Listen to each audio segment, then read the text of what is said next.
So today we are going to be continuing our story of Jacob and Esau, and our story today is called Esau Forgave Jacob. After Jacob tricked his father and stole his brother's blessing, he moved away to stay with his uncle. Years passed. Jacob got married. He had many children, and one day God told him it was time to go back home. Jacob packed up his family and all of his things and began the trip. But Jacob didn't know how Esau would react to Jacob's return home. So Jacob sent messengers to Esau to tell him that he, Jacob, was coming home. The messengers came back and told Jacob that Esau and 400 of his men were coming to meet them. Did Esau want to harm Jacob and his family?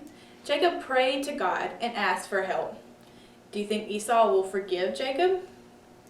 I don't know. We'll have to keep reading and see. Do you think you would have forgiven Jacob? Okay. The next night, Jacob took his family and sent them across the river ahead of him. While Jacob was alone, a man wrestled with him until daybreak. What do you think daybreak means? Yeah, until the sun rises. The man told Jacob, "Let me go," but Jacob refused. "Not unless you bless me." So the man told Jacob, "Your name will now be Israel." Then the man blessed Jacob. Jacob knew that something special had happened. So what was Jacob's name changed to? Yeah, it was changed to Israel. That morning, Jacob went to meet Esau. Esau wasn't angry with Jacob anymore. The brothers hugged and cried when they saw each other. Esau welcomed Jacob and his family home. So Esau did end up forgiving Jacob. Okay, how many men did Esau bring with him to meet Jacob? Yeah, he brought 400 men. That's a lot of people.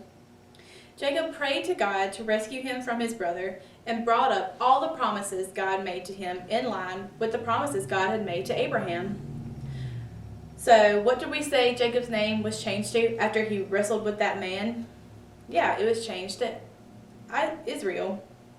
How did Esau react when he saw Jacob for the first time? Yeah, he cried and they hugged each other. Esau reacted in a way that Jacob was not expecting. Jacob had sinned and hurt him, but Esau forgave him and showed his brother just how much he had missed him, so he forgave him. It is not easy to forgive someone when they have hurt us. Can you think of someone that forgives us when we sin?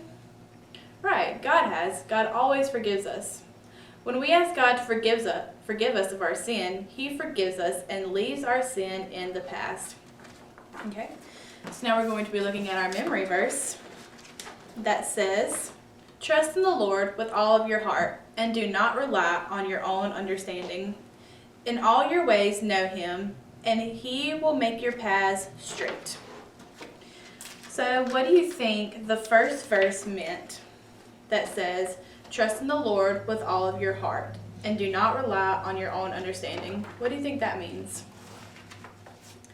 Yeah, it means that we know God in all of our ways, and we love Him and obey Him in our daily actions.